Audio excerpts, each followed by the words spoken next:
پیغمبر اکرم حضرت محمد مصطفیٰ صلی اللہ علیہ وآلہ وسلم کا ارشاد گرامی ہے کہ حسین مجھ سے ہیں اور میں حسین سے ہوں۔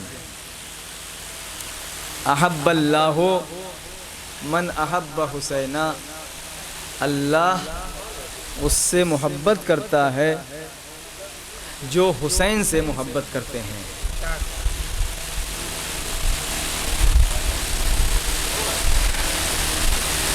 مجھے نہیں معلوم آخری آدمی تک میری آواز پہنچ رہی ہے یا نہیں پہنچ رہی ہے، یہ تو آپ لوگ بتائیں گے۔ پہنچ رہی ہے، الحمدللہ رب العالمین۔ تو یہ تو اچھی بات ہے کہ وہاں تک آواز پہنچ رہی ہے، اور نہیں پہنچے گی تو بتا دیجیے گا کہ اب نہیں پہنچ رہی ہے، تاکہ میں وہاں تک آواز پہنچانے کا بندوبست کروں آپ لوگوں کے لیے۔ کیونکہ بھائی اگر آواز نہیں پہنچے گی تو ہمارے یہاں بولنے کا کیا فائدہ ہے، تو لہٰذا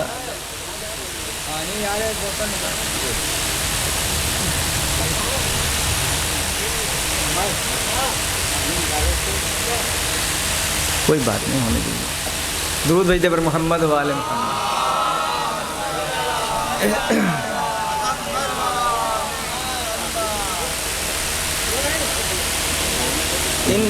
یہ جو پنکھے آپ لوگ دیکھ رہے ہیں، ہوا پھینک رہے ہیں، چل رہے ہیں، ان کو اگر بند کیا جائے تو آپ لوگ برداشت کر پائیں گے؟ نہیں کر پائیں گے،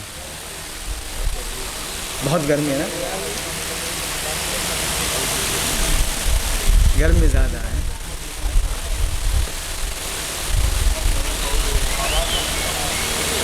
دیکھیں میرا کہنے کا ایک مرتبہ ذرا بند کر کے دیکھیں تو آپ کو اندازہ ہوگا، تھوڑی دیر سنیں، مگر وہ اس سے بہتر ہے کہ ہم 1 گھنٹہ آپ لوگوں کو سنائیں اور کچھ سمجھ میں نہ آئے، لیکن اگر آدھا گھنٹہ ہم آپ کو سنائیں اور سمجھ میں آئے تو وہ اس 1 گھنٹے سے بہتر ہوگا۔ دیکھیے ان جناب کو بھی ذرا سا اللہ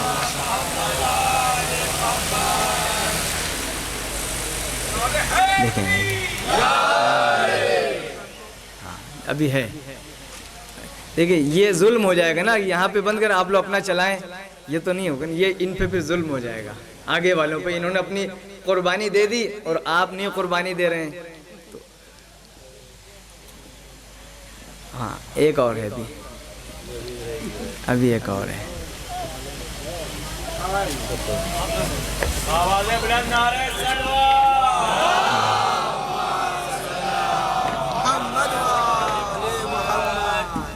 اب دیکھیے گرمی ضرور ہے تھوڑی سی، لیکن کتنا پرسکون۔ اب آپ کو بھی زیادہ زحمت نہیں کرنی پڑے گی، کان نہیں لگانا پڑے گا، کیا کہہ دیا مولوی صاحب نے، سمجھ رہے ہیں آپ؟ بس تھوڑی دیر، زیادہ نہیں، انشاءاللہ جب تک آپ لوگ ساتھ رہیں گے تب تک میں آپ کے ساتھ ہوں، جب آپ لوگ ساتھ چھوڑ دیں گے تو میں بھی جو ہوں خدا حافظی کر لوں گا۔ جب تک ہم بیٹھیں تب تک آپ بیٹھیں، کیا بات ہے، سبحان اللہ۔ درود بھیجتے پر محمد و آل محمد۔ اچھا ہم یہ دیکھ لیں کہ ہم بیٹھے کب ہیں، اس لیے کہ بعد میں دیکھا تو کیا دیکھا جی 3:20، خیر کوئی بات نہیں، ہمارے پاس ہے جی ہاں 3:30 ہو رہا ہے بھائی جان، آپ نے پہلے ہی سے بڑھا لیا آپ نے جی 10 منٹ۔ ایک مرتبہ بآواز بلند درود بھیجتے پر محمد و آل محمد۔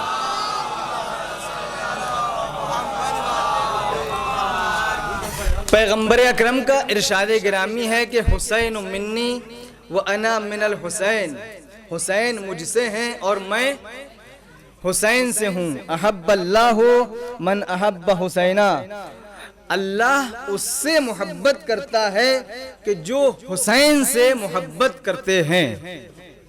توجہ چاہتا ہوں، ایک ترجمہ تو اس کا یہ ہے، احب اللہ، اللہ اس سے محبت کرتا ہے کہ جو حسین سے محبت کرتے ہیں. یہ ترجمہ گویا اس کو کہتے ہیں عربی میں ایک خبر دی جا رہی ہے کہ پیغمبر ایک خبر دے رہے ہیں کہ دیکھو دنیا والوں سن لو، میں ایک انفارمیشن دے رہا ہوں، ایک اطلاع دے رہا ہوں، ایک خبر دے رہا ہوں. وہ خبر کیا ہے کہ اللہ اس سے محبت کرتا ہے جو حسین سے محبت کرتے ہیں. تو ایک ترجمہ تو یہ ہے، اور دوسرا ترجمہ اس کا یہ ہو سکتا ہے کہ جو دعا کی شکل میں ہو. اور دعائیہ ترجمہ کریں گے تو اس کا ترجمہ یوں ہوگا کہ حسین منی و انا من الحسین، حسین مجھ سے ہیں اور میں حسین سے ہوں. احب اللہ من احب حسینا، اللہ پاک تو اس سے محبت کر جو حسین سے محبت کرتے ہیں. یہ ہو گئی گویا پیغمبر کی دعا کہ تو اس سے محبت کر جو حسین سے محبت کرتے ہیں. تو عزیزان گرامی، ترجمہ چاہے آپ خبر والا کر لیں اور چاہے دعا والا کر لیں. خبر والا ہے تو یوں ہوگا کہ اللہ اس سے محبت کرتا ہے جو حسین سے محبت کرتے ہیں، اور دعا والا ترجمہ ہوگا تو یوں ہوگا کہ پالنے والے تو اس سے محبت کر جو حسین سے محبت کرتے ہیں. چاہے آپ دعا والا ترجمہ کر لیں چاہے خبر والا ترجمہ کر لیں. اگر خبر کے اوپر ترجمہ کر کے دیکھیں تو خبر دینے والا کون ہے؟ جو سید المرسلین ہے، جو اصدق الصادقین ہے، جس سے سچا کوئی ہے ہی نہیں. وہ تو ایسا سچا تھا کہ جن کو کفار نے کہا کہ آپ صادق بھی ہیں، آپ امین بھی ہیں. توجہ چاہتا ہوں، ان کی صداقت کے کلمے دوسروں نے پڑھے، ان سے سچا کوئی نہیں ہے. تو عزیزان گرامی، چاہے خبر کا ترجمہ کر لیں اور چاہے دعا کا ترجمہ کر لیں. اگر دعا کا ترجمہ کریں گے تو اس کا مطلب یہ ہوگا کہ پیغمبر دعا کر رہے ہیں کہ پالنے والے تو ان سے محبت کر لے جو حسین سے محبت کرنے والے ہیں. اس کا مطلب یہ ہوا کہ اگر خبر مانے تو یہ خبر ایسی ہوگی کہ جس کے اندر سچائی ہی سچائی ہے، اور اگر دعا مانے تو پیغمبر کی دعا ہے. ہر ایک کی دعا رد ہو سکتی ہے مگر پیغمبر کی دعا رد نہیں ہو سکتی. درود بھیجتے پر محمد و آل محمد.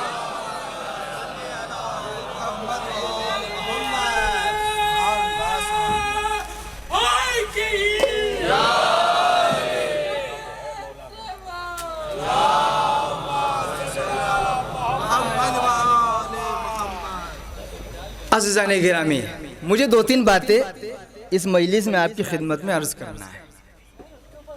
بہت دھیمے دھیمے، بہت کوئی جلدی نہیں ہے. دھیمے کا مطلب یہ ہے کہ میں جلدی اگر بڑھ جاؤں گا آگے تو باتیں تو بہت ساری کہہ جاؤں گا لیکن سمجھ میں ایک بھی نہیں آئے گی. لیکن اگر میں 2 یا 3 باتیں دھیمے سمجھا کے آگے بڑھوں تو ایک آدھ تو سمجھ میں آ ہی جائے گی. نہیں سب آ جائے گا انشاءاللہ. جو بات مجھے یہاں کہنی ہے وہ یہ ہے کہ دیکھیں، امام حسین علیہ السلام سن 61 ہجری میں ایک جنگل میں اور ایک دشت میں شہید کر دیے گئے.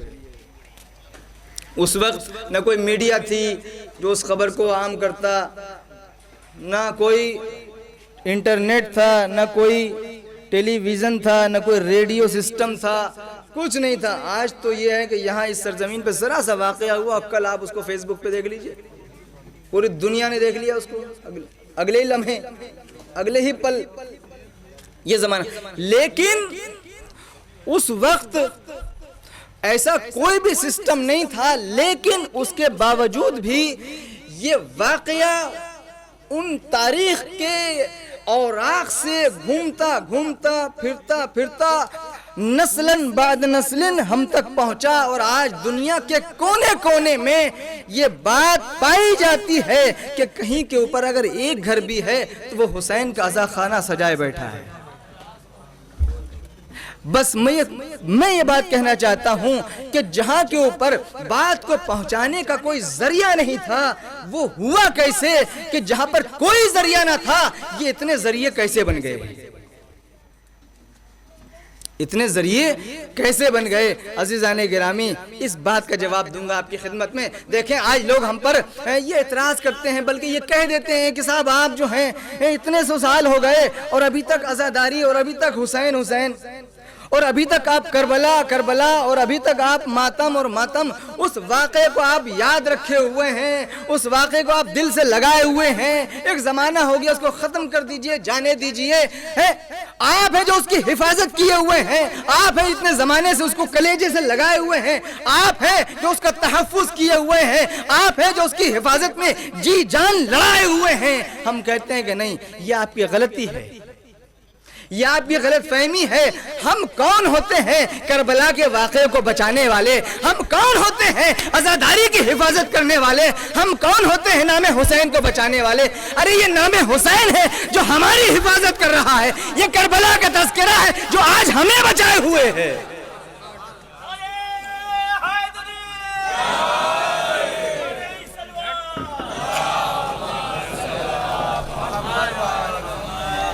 معاملہ الٹا ہے، ہم نہیں حفاظت کر رہے ہیں، یہ کربلا ہے جو ہماری حفاظت کر رہی ہے۔ عزیزان گرامی دیکھیں، وہ سوال اپنے ذہن میں رکھیے گا کہ کوئی ذریعہ نہیں تھا، لیکن اس کے باوجود بھی آج ہمارے یہاں ہر چیز پائی جاتی ہے، کوئی چیز ایسی نہیں جو یہاں منتقل ہو کے نہ آئی ہو۔ اصل میں کمزوری یہ ہے کہ ہم دیکھیں دو چیزیں، دو مفہوم ہیں، ایک کا نام ہے طاقت اور ایک کا نام ہے کمزوری۔ یہ دو لفظیں آپ نے سنی ہوں گی، دو لفظیں آپ نے سنی ہوں، ایک کا نام ہے طاقت اور ایک کا نام ہے کمزوری۔ اکثر جگہ ایسا ہوتا ہے کہ جہاں کے اوپر ہم طاقت سمجھ رہے ہوتے ہیں وہ طاقت نہیں ہوتی ہے، وہ کمزوری ہوتی ہے۔ ہم سمجھ رہے ہوتے ہیں کہ وہ طاقت ہے، اللہ نے طاقت کو کہیں اور رکھا ہے، اور تاریخ میں اس کی مثالیں بھری پڑی ہیں۔ آپ یہ دیکھیں کہ ان تاریخ کی مثالوں کو کھنگالیں، اور ایسی مثالیں ہیں جو ہماری زندگی میں، ہمارے کانوں میں روزانہ ٹکراتی رہتی ہیں۔ ہم اس دنیا میں آتے ہیں تو سوچتے ہیں کہ پیسہ ویسا تھوڑا سا ہو جائے تو ہم طاقت تھوڑی سی ہماری بڑھ جائے۔ کسی کے پاس اولاد نہیں ہے، بچے نہیں ہیں، سوچتا ہے میں اکیلا ہوں، 4-5 لڑکے میرے ہوتے، طاقت ہوتی میری بھی، ہے نا۔ تھوڑا سا غربت ہے تو اپنے کو کمزور سمجھتا ہے آدمی کہ نہیں میں کمزور ہوں، دنیا بھی یہ سمجھتی ہے کہ یہ کمزور آدمی، لیکن ایسا ہے نہیں۔ میں آپ کو بتا دوں، میں یہاں پر رک رہا ہوں، ایسا ہے نہیں جیسا ہم کو دکھ رہا ہے کہ صاحب ہم یہ سمجھتے ہیں کہ مال دولت مل گیا تو طاقتور بن گئے، ہم یہ سمجھتے ہیں کہ اولاد مل گئی تو طاقتور بن گئے، ہم یہ سمجھتے ہیں کہ صاحب تھوڑے سے ہمارے اثر و رسوخ بڑھ جائیں، تھوڑا سا کہیں ایک فون کریں، ایک فون پہ ہمارا کام ہو جائے، تھوڑے سے ٹرمز بڑھ جائیں، تھوڑے سے تعلقات اچھے ہو جائیں تو ہماری طاقت آگے نہیں، ایسا نہیں ہے۔ بہت ساری چیزیں، بہت سارے مسئلے ہماری زندگی میں ایسے آتے ہیں کہ جہاں کے اوپر ہمیں احساس ہوتا ہے کہ نہیں پیسہ طاقت نہیں بلکہ یہ بھی کمزوری ہے، اولاد جس کو ہم طاقت سمجھ رہے تو یہ بھی کوئی طاقت نہیں ہے۔ میں ایک مثال دیتا ہوں عزیزان گرامی، دیکھیں مثال دوں، میں اپنی مثال دوں، مثال کے طور پر میرے گھر میں کوئی مریض ہو جائے، کوئی بیمار پڑ جائے، سب سے پہلے ہم کیا سمجھتے ہیں، کوئی اب جیب میں پیسہ ویسا ہے کہ نہیں، ڈاکٹر کے لے کے چلے، پیسے کی کوئی ٹینشن نہیں ہے، خوب پیسہ ہے لے کے پہنچے، دوائی لکھی، لیکن وہ یہ ہے کہ بیماری طول پکڑتی گئی اور ٹھیک نہیں ہوئے۔ ہم نے ڈاکٹر صاحب سے کہا ڈاکٹر صاحب پیسہ آپ 500 فیس ہے، آپ 2000 لے لیں مگر ٹھیک کر دیں۔ کہا جی نہیں میرے بس کا نہیں ہے، ایسا ہے فلاں ڈاکٹر کے پاس لے جائیے آپ، وہ دیکھیں گے۔ اب آپ نے پیسے کی کمی تھی نہیں، گاڑی بک کی گئے، اور ماشاءاللہ اولاد بھی ہے، سب کچھ ہے، رشتہ دار بھی ہیں، طاقت ہے، سب ہے، اب ڈاکٹر صاحب کے پاس جب پہنچے اپوائنٹمنٹ لینے کے لیے تو ان کا صاحب وہ 6 مہینے کے بعد کا ہے نمبر، 6 مہینے کے بعد کا صاحب حالت خراب ہے. کہا جی نہیں ہم ایسے نہیں دیکھتے. اچھا 1 لاکھ 2 لاکھ 5 لاکھ لے لیجیے ابھی دیکھ لیجیے. کہا جی نہیں 10 لاکھ والے بھی موجود ہیں لائن میں، لیکن جو ہمارا روٹین جو سسٹم ہے اسی کے اعتبار سے ہم دیکھیں گے. تو عزیزان گرامی یہ پیسہ ہے جو یہاں کے اوپر دم توڑ رہا ہے. یہ جس کو ہم طاقت سمجھ رہے تھے کہ پہلے یہ تھا نا جیب میں ہاتھ گیا سب سے پہلے کہ پیسہ ہے کہ نہیں، یہ پیسہ ہے جو یہاں پہ دم توڑ رہا ہے. اولاد رشتہ دار پڑوسی دوست احباب سب ہیں لیکن کچھ نہیں. یہ مثال اس لیے دے رہا ہوں ذہنوں سے قریب کرنے کے لیے. سوال میرا اپنی جگہ باقی ہے، آؤں گا اس طرف. اچھا اب کیا کرتے ہیں ہم کہ جب ڈاکٹر صاحب نے جواب دیا کہ 6 مہینے کے بعد کا ہے تو اب ہم سورس لگاتے ہیں.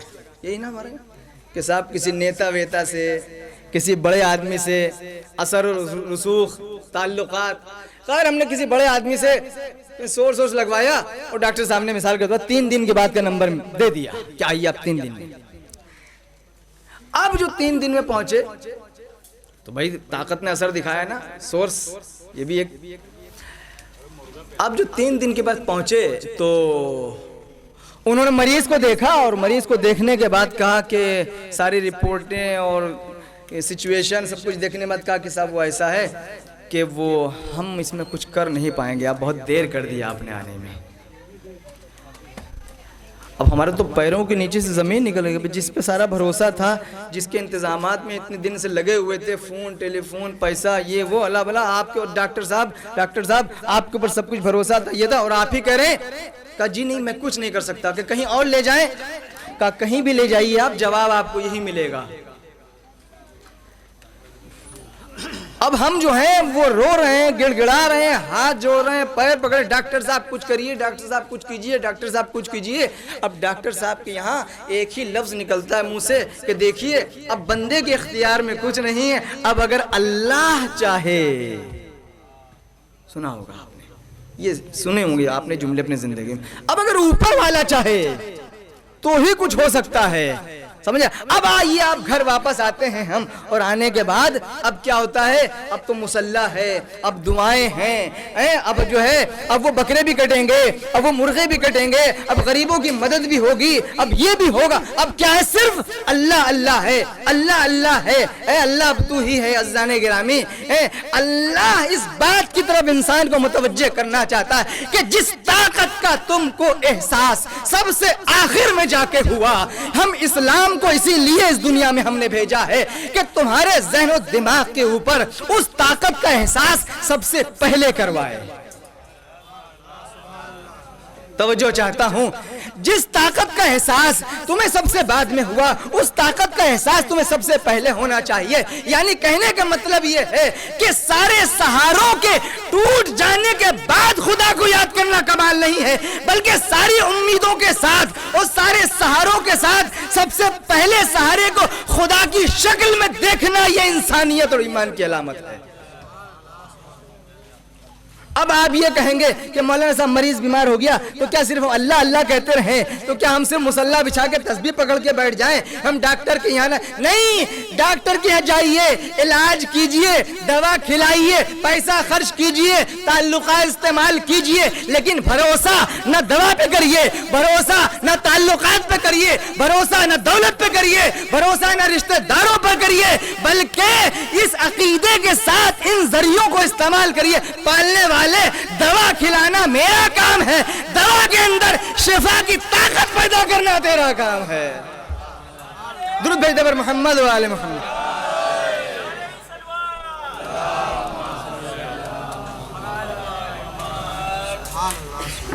یہ ہے فلسفہ ہے کہ اصل طاقت اس کے اشارے میں ہوتی ہے. یہ میں کہنا چاہ رہا ہوں، اصل طاقت اس کے اشارے میں ہوتی ہے.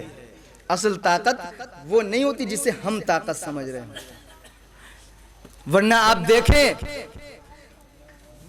نمرود کتنا بڑا طاقتور تھا. نمرود کی طاقت بھائی 4 گزرے ہیں, 4 بادشاہ ایسے گزرے ہیں, 2 مومن 2 کافر, جن کی حکومت سب سے بڑی رہی ہے. 2 کافر 2 مومن, 2 مومن میں ایک جناب سلیمان ہے اور ایک ذوالقرنین ہے. اور جو کافر ہے اس میں ایک بخت النصر ہے اور ایک نمرود ہے.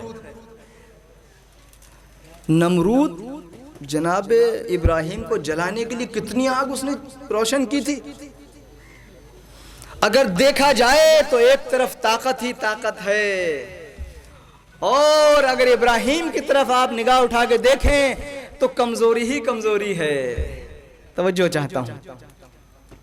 دیکھا جائے تو ایک طرف طاقت ہی طاقت ہے اور ایک طرف کمزوری ہی کمزوری ہے. اور آگ روشن کی گئی, اور اتنی آگ کہ ایک پرندہ بھی اوپر سے گزر جائے تو جل کے خاک ہو جائے.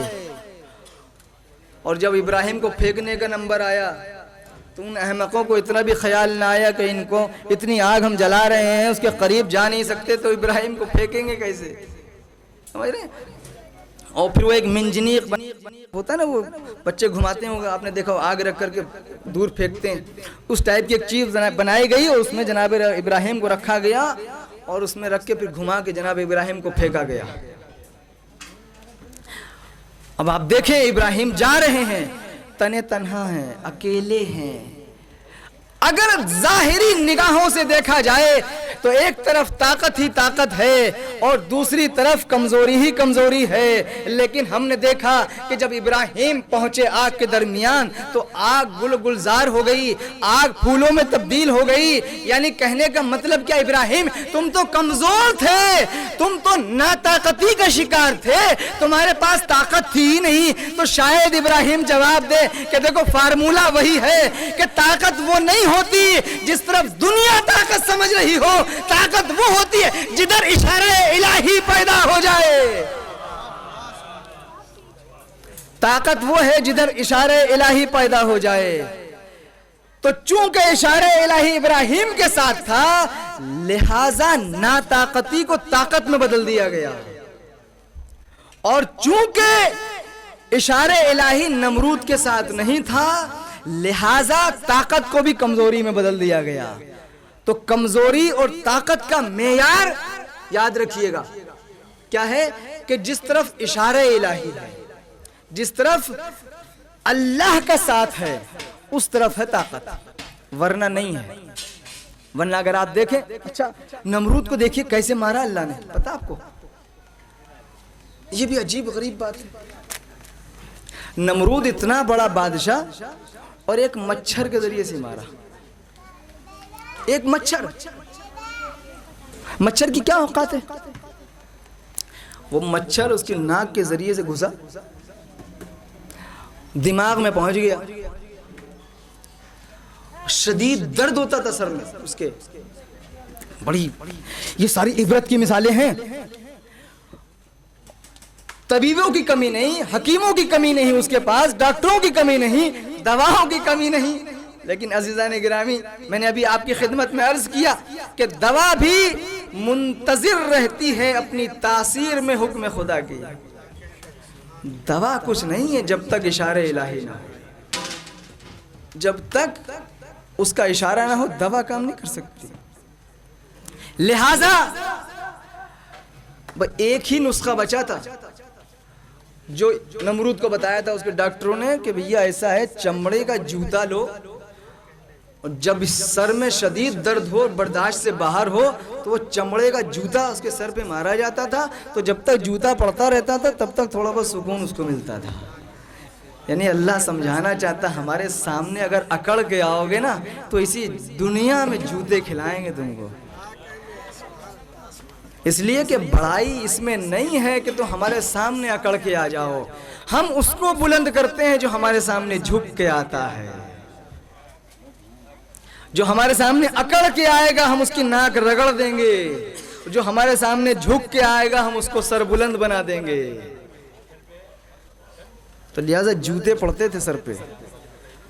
اچھا میں سوچا کرتا تھا کہ یا اللہ اتنا بڑا بادشاہ, اس کو مارنے کے لیے کوئی لشکر وشکر اوپر سے بھیجا ہوتا فرشتوں کا, 10-20 تلواریں آئی ہوتی, فرشتوں کا لشکر آیا ہوتا، اپنی کوئی فوج بھیجتا تو بھی، جیسے اس کے پاس فوج تھی، لیکن اللہ نے نہ فوج کا سہارا لیا، اللہ نے نہ کسی لشکر کا سہارا لیا، اللہ نے نہ کسی تلوار کا سہارا لیا، نہ کسی فرشتے کی طاقت کا سہارا لیا، بلکہ ایک مچھر کا سہارا لیا صرف۔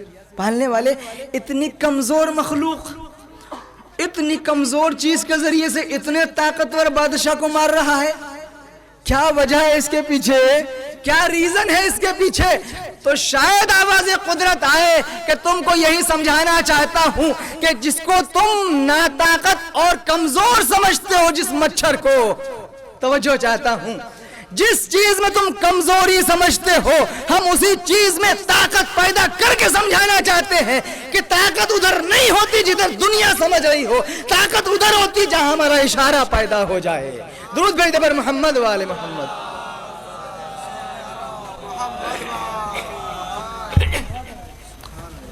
اس میں ہے طاقت۔ سارے واقعات ایسے ہی ہیں۔ ابرہہ چلا تھا مٹانے کے لیے خانہ کعبہ کو، کیسے چلا تھا؟ ہاتھیوں کا لشکر لے کے۔ ابرہہ خانہ کعبہ کو ڈھانے کے لیے چلا، کیسے؟ ہاتھیوں کا لشکر لے کے۔ تو کیا اللہ نے اس کے ہاتھیوں کے مضبوط لشکر کو پسپا کرنے کے لیے ایک ہاتھیوں کا لشکر بھیجا تھا؟ نہیں بھیجا۔ یہ سنت الہی ہے، یہ طریقہ الہی ہے، یہ اللہ کی روش ہے کہ وہ طاقت کا جواب اس جیسی طاقت سے نہیں دیتا، اس لیے کہ وہ اگر ویسی طاقت استعمال کرنے لگے گا تو ظالم کو یہ احساس ہونے لگے گا کہ ہم بھی کچھ ہیں، کہ طاقت کے جواب میں اس نے بھی کچھ طاقت بھیجی ہے۔ توجہ چاہتا ہوں، لہٰذا اس نے چھوٹے چھوٹے پرندے بھیجے اور ان پرندوں کے پنجوں میں چھوٹی چھوٹی کنکریاں بھیجی۔ توجہ چاہتا ہوں، پالنے والے ہاتھیوں کا لشکر ہے، لہٰذا ہاتھی کا لشکر بھیج، بلکہ ہاتھی سے بڑا کوئی جانور پیدا کر، تو بھائی قادر مطلق ہے، پیدا کر سکتا ہے، تو اس سے بھی بڑا کوئی جانور پیدا کر، اس کے ذریعے سے جواب دے۔ کہا نہیں، یہ تو میں تمہیں سمجھانا چاہتا ہوں، ظالم یہ سمجھنے لگے گا کہ میں بھی کچھ طاقت والا ہوں، لہٰذا ہم اس کو ایسی ذلیل اور حقیر چیز کے ذریعے سے ماریں گے، ایسی حقیر اور ذلیل چیز کے ذریعے سے ماریں گے کہ کم بخت مرے بھی اور ذلیل ہو کے مرے۔ اور یہ سمجھ لے کہ طاقت ادھر نہیں ہے جہاں دنیا طاقت سمجھ رہی ہے، بلکہ طاقت ادھر ہے جدھر اشارے الہی پیدا ہو جائے۔ لہٰذا وہ جو کنکریاں گری ہیں تو ان میں اتنی طاقت پیدا ہو گئی کہ جس ہاتھی کے اوپر گرتی تھی تو وہ چبایا ہوا بھوسے کی شکل میں ہو جاتا تھا۔ قرآن نے کہا کعصف معقول، جس ہاتھی کے اوپر گرا وہ ایسا ہو گیا جیسے چبایا ہوا بھوسا۔ خالق نے بتایا کہ دیکھو، جن پرندوں کو تم کمزور سمجھ رہے تھے اور ان پرندوں کے پنجوں میں پائی جانے والی کنکریوں کو تم کمزور سمجھ رہے تھے، جب یہ ہمارے حکم سے جڑ گئی تو ان میں اتنی طاقت پیدا ہو گئی کہ طاقتور ہاتھی بھی ان کا مقابلہ نہیں کر سکے۔ درود بھیجتے پر محمد والے محمد۔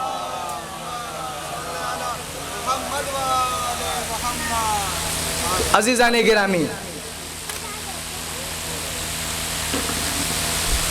یہ فارمولہ یاد کر لیجئے کہ طاقت کدھر ہے؟ جدھر اشارہ الہی ہے۔ اور کمزوری کدھر ہے؟ جدھر اشارہ الہی نہیں۔ ہم لاکھ سمجھتے ہیں کہ بہت پاورفل آدمی، بھائی جان ایسا نہیں ہے۔ یہ خناس دماغ سے ہمارے نکلنا چاہیے، یہ خناس نکلنا، یہ شیطانی خناس ہے، یہ ہمارے دل و دماغ سے نکلنا چاہیے۔ جب تک نکلے گا نہیں تب تک انسان اس حقیقت کو سمجھ نہیں پائے گا، تب تک سمجھ نہیں پائے گا۔ اب آئیے، جو میں نے آپ کی خدمت میں سوال رکھا تھا کہ کیا ہوا ایسا، اب دیکھیں کربلا کے میدان میں کیا ہوا۔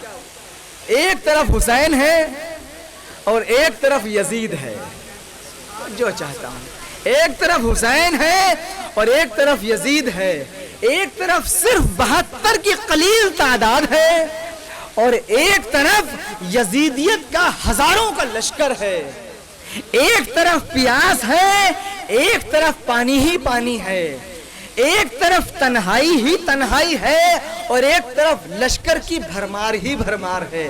ایک طرف بھوکے اور پیاسے نہتے ہیں, اور ایک طرف طاقت ہے, لشکر ہے, فوج ہے, سارے اسلحے ہیں, نہ بھوک ہے نہ پیاس ہے. اگر ان ظاہری نگاہوں سے دیکھا جائے تو لفظوں کو بدل کے ہم کہہ سکتے ہیں کہ ایک طرف طاقت ہی طاقت ہے اور ایک طرف کمزوری ہی کمزوری ہے. توجہ چاہتا ہوں, اگر ان ظاہری آنکھوں سے دیکھا جائے تو ایک طرف طاقت ہی طاقت ہے ظاہراً, یزید کی طرف طاقت ہی طاقت ہے, لیکن ظاہری نگاہوں سے دیکھا جائے تو حسین کی جانب کمزوری ہی کمزوری ہے. لیکن وہ جو فارمولہ ہے نا, وہ جو قانون الہی ہے کہ طاقت ادھر نہیں ہوتی جس طرف دنیا طاقت سمجھ رہی ہو, بلکہ طاقت تو ادھر ہوتی ہے جدھر اشارہ الہی پایا جاتا ہو. یزید کی طرف طاقت تو تھی مگر اشارہ الہی نہیں تھا. حسین کے پاس کمزوری تھی ظاہراً مگر اشارہ الہی تھا. توجہ چاہتا ہوں, لہذا جب یہ دونوں آپس میں ٹکرائے ہیں, طاقت اور کمزوری آپس میں ٹکرائی, تو دنیا نے دیکھا جدھر طاقت ہی طاقت تھی اس کا حشر یہ ہوا کہ آج اس کا نام لینے والا کائنات میں کوئی نہیں ہے. لیکن جدھر کمزوری نظر آ رہی تھی, چونکہ خدا اس کے ساتھ تھا, لہذا حسین کا نام لینے والے دنیا کے ہر کونے میں موجود ہیں. اس نے, اللہ نے آواز دی, اے حسین کیونکہ تو نے مجھے میرے لیے اپنے کو وقف کر دیا, لہذا تیرے نام کی حفاظت کرنا اب میری ذمہ داری ہے. زمانہ لاکھ چاہے تیرے نام کو مٹا دے, لیکن جب تک خدا چاہے گا تیرے نام کو کوئی نہیں مٹا سکتا. درود بھیج دے بر محمد.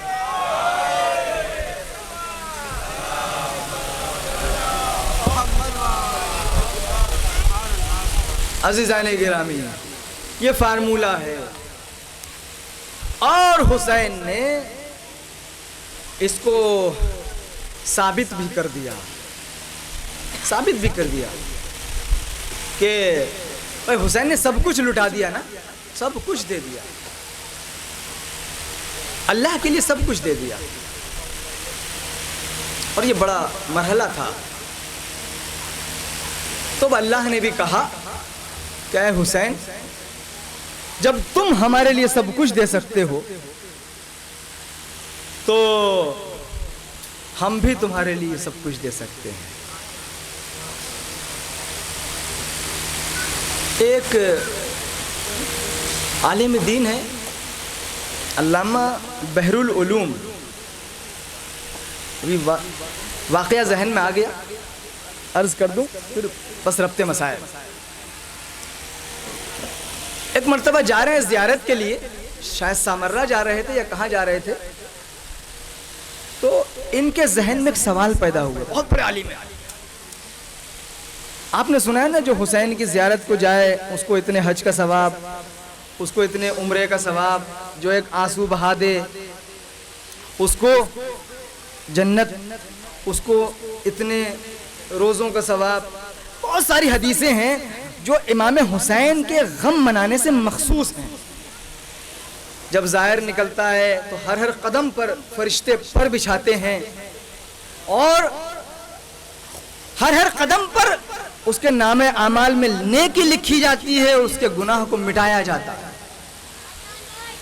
تو یہ ساری حدیثیں ان کے پیش نظر تھیں. یہ سوچنے لگے کہ یہ آخر یہ کیسے ممکن ہے کہ اتنا ثواب اللہ نے امام حسین کے لیے رکھا, آخر اس کے پیچھے ریزن کیا ہے. یہ ان کے دماغ میں سوال تھا کہ حسین کے لیے اللہ نے اتنا ثواب رکھا. ابھی جا ہی رہے تھے کہ سامنے سے ایک گھوڑ سوار آیا,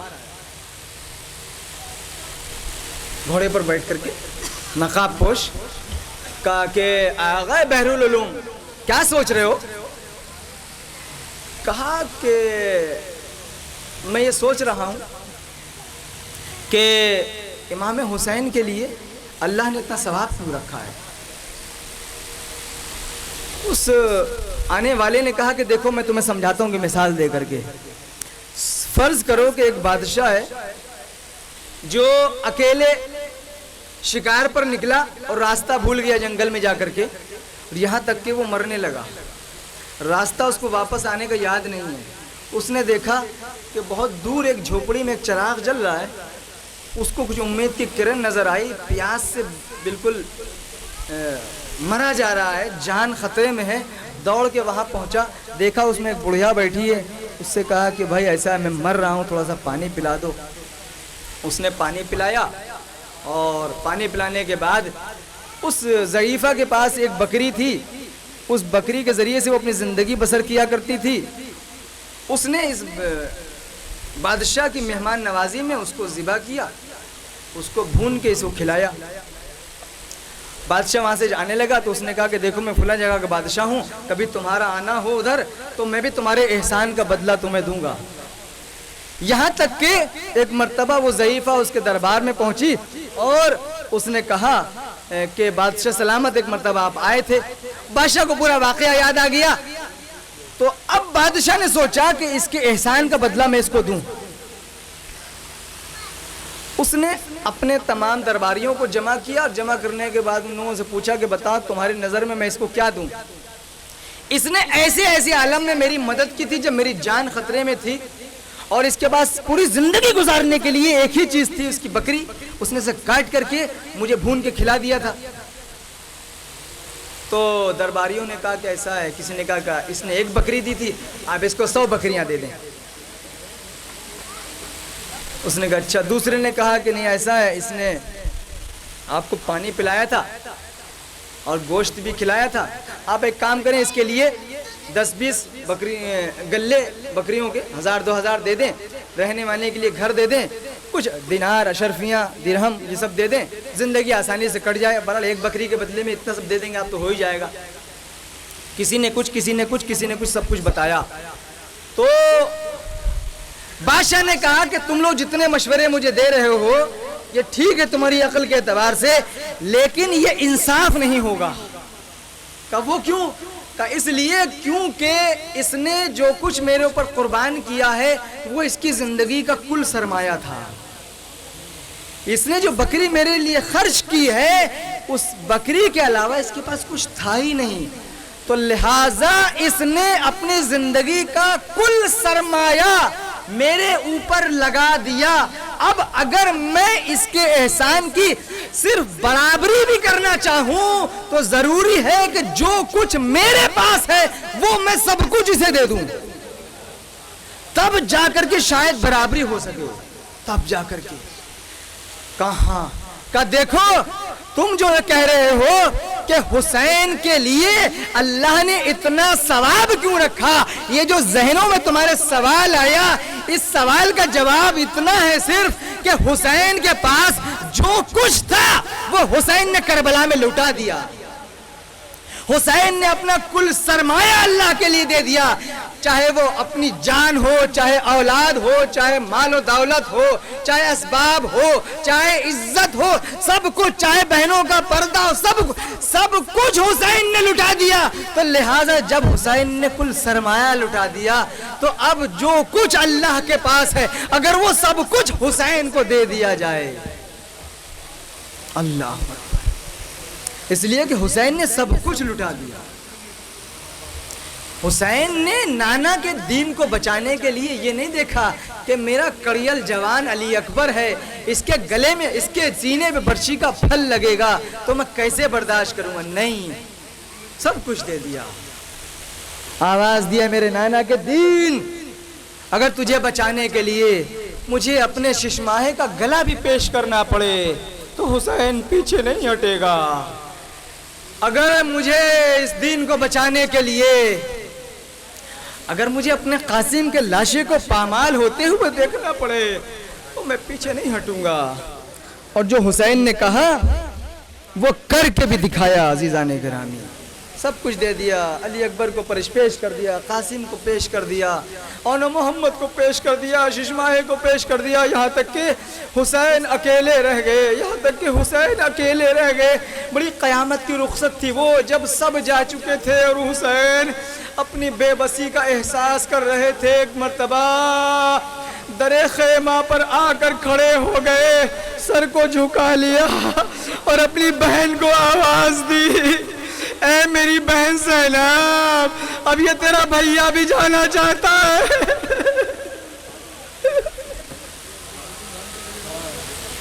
عزیزو، کربلا میں کچھ رخصتیں ایسی ہیں جو قیامت کی رخصتیں ہیں۔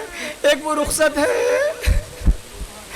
کہ جب علی اکبر رخصت ہوئے ہیں تو قیامت کی رخصت ہے۔ جب خیمے میں آئے تو بیویوں نے حلقے میں لے لیا تھا، اور راوی کہتا ہے جب علی اکبر نکلنا چاہتے تھے تو کبھی خیمے کا پردہ گرتا تھا، کبھی خیمے کا پردہ اٹھتا تھا۔ ارے یہ خیمے کا پردہ نہ اٹھ رہا تھا نہ گر رہا تھا، بلکہ علی اکبر جب نکلنا چاہتے تھے تو بیویاں اپنے حلقے میں لے لیتی تھی۔ اے بیٹا علی اکبر، ہمیں کس کے سہارے چھوڑ کے جا رہے ہو؟ ایک 4 سال کی بچی سکینہ دامن پکڑ کے کہتی تھی، اے بھیا اجرکم علی اللہ۔ اور ایک رخصت، یہ رخصت ہے جب حسین اکیلے رہ گئے، بالکل اکیلے رہ گئے، جس کا قوت بازو عباس مارا گیا، جس کا کڑیل جوان مارا گیا، وہ حسین کہ جو اکیلا رہ گیا بالکل۔ ایک مرتبہ آئے اور آنے کے بعد کہا، اے بہن میں بھی جا رہا ہوں۔ اس بہن کے دل سے پوچھئے کہ تڑپ کے رہ گئی ایک مرتبہ زینب، اور آواز دی، بھیا یہ بتاؤ اس زینب کو کس کے سہارے چھوڑ کے جا رہے ہو؟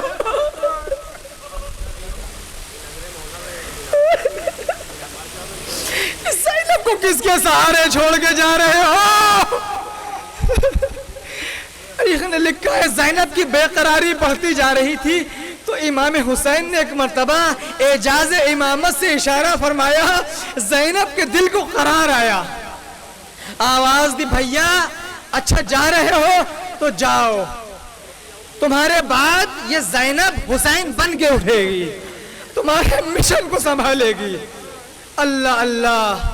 لیکن جب حسین نے ایڑ لگائی ہے نا اور جب گھوڑا چلا ہے تو ایک فقرہ زینب نے کہا کہ مہلن مہلن یا ابن الزہرا، اے میرے ماں جائے ذرا دھیرے دھیرے جاؤ، ذرا دھیرے دھیرے جاؤ، مڑ مڑ کے اپنی بہن کو دیکھتے تو جاؤ۔ اللہ اللہ۔ تاریخ یہ بتاتی ہے کہ ایک مرتبہ حسین واپس آئے ہیں، اپنی ماں کی کنیز فضہ کو بلایا اور آواز دی، اے میری فضہ ادھر آ، دیکھ تو خیمے میں جانا، اور جانے کے بعد ایک صندوق میں تم کو ایک پھٹا پرانا لباس رکھا ہوا ملے گا، وہ لباس اٹھا کے میرے پاس لے آؤ، اور دیکھو اتنا دھیان رکھنا کہ میری بہن زینب نہ دیکھنے پائے۔ اللہ اللہ۔ حسین ایسا کیوں کر رہے ہیں آپ؟ شاید مولا آواز دیں کہ دیکھو میری شہادت کے بعد دشمن میرے لباس کو میرے بدن سے کھینچ لیں گے، میں پھٹا پرانا لباس پہننا چاہتا ہوں، شاید پرانا لباس سمجھ کے میرے بدن سے لباس کو نہ اتارے، لیکن مولا کیا آپ کی یہ خواہش ہو سکی؟ حسین نے بڑا انتظام کیا تھا کہ میرے بدن سے کپڑے نہ اتارے جائیں، بڑا اہتمام کیا تھا کہ میرے لاش پہ گھوڑے نہ دوڑے جائیں۔ ارے بہن یہ منظر کیسے دیکھے گی؟ لیکن اللہ اللہ، زینب نے فضہ کو آخرکار دیکھ ہی لیا۔ آواز دی، فضہ یہ دامن میں چھپا کے کیا لے جا رہی ہو؟ کہ تمہارے بھیا کا پرانا لباس ہے، کہا فضہ یہ پرانا لباس نہیں ہے، یہ کیوں نہیں کہتی میرے بھیا کا کفن لے کے جا رہی ہو؟ اجرکم علی اللہ، خدا آپ کو کسی غم میں نہ رلائے۔ حسین نے وہ پرانا لباس پہنا اور جگہ جگہ سے چاک بھی کر دیا، جگہ جگہ سے اس کو پھاڑ ڈالا کہ دشمن شاید رحم کر لے، لیکن تاریخ یہ بتاتی ہے کہ ایسا ہو نہ سکا۔ اب حسین آئے ہیں ذوالجناح کے قریب، کیا دیکھا کہ ذوالجناح پہ بیٹھ تو گئے، لیکن ذوالجناح ہے جو آگے بڑھنے کا نام نہیں لے رہا ہے۔ اللہ اللہ، آواز دی اے میرے نانا کے اسپِ با وفا، دیکھ یہ حسین کی سواری تیری آخری زحمت ہے، اس کے بعد حسین تجھے زحمت نہیں دے گا۔ ایک مرتبہ گھوڑے نے رونا شروع کر دیا، ایک مرتبہ اپنے قدموں کی جانب اشارہ کیا، آقا میں کیسے جاؤں، آپ کی ننھی سکینہ ہے جو میرے پیروں سے لپٹی ہوئی ہے، جو کہہ رہی ہے میرے بابا کے گھوڑے، ارے جو صبح سے گیا ہے وہ واپس نہیں آیا، ارے میرے بابا کو نہ لے جا۔ حسین نیچے اترے، اے میری لاڈلی آجا میرے کلیجے سے لگ جا۔ اس ننھی بچی کو حسین نے گلے سے لگا لیا۔ بابا آپ کے جانے کے بعد کس کے سینے پر میں سوؤں گی؟ حسین زمین کربلا پہ لیٹ گئے، تپتی ہوئی زمین پر لیٹے، بچی کو سینے پر لٹا لیا۔ آجا میری لاڈلی میرے سینے پر آخری بار سو جا، آج کے بعد اصغر میرے پاس سوئے گا، تم پھوپھی زینب کے پاس ہوگی۔ بس عزیزو حسین چلے ہیں، شہادت ہو گئی۔ ذوالجناح جب واپس آیا ہے تو پیشانی خون سے رنگین تھی، یہی حسین کی لاڈلی دوڑی دوڑی در خیمہ پر آ گئی، ایک مرتبہ باہوں کو ڈال دیا، گھوڑے کی گردن میں ایک سوال کیا، بس اتنا بتا دے، ارے میرے بابا کو ذبح کرنے سے پہلے آیا پانی کا قطرہ ملا تھا یا نہیں، یا ذبح کیا گیا تو گلا سوکھا تھا؟ اے میرے بابا کے گھوڑے اتنا بتا دے کہ میرے بابا کو پیاسا مارا گیا یا میرے بابا کو پانی دیا گیا۔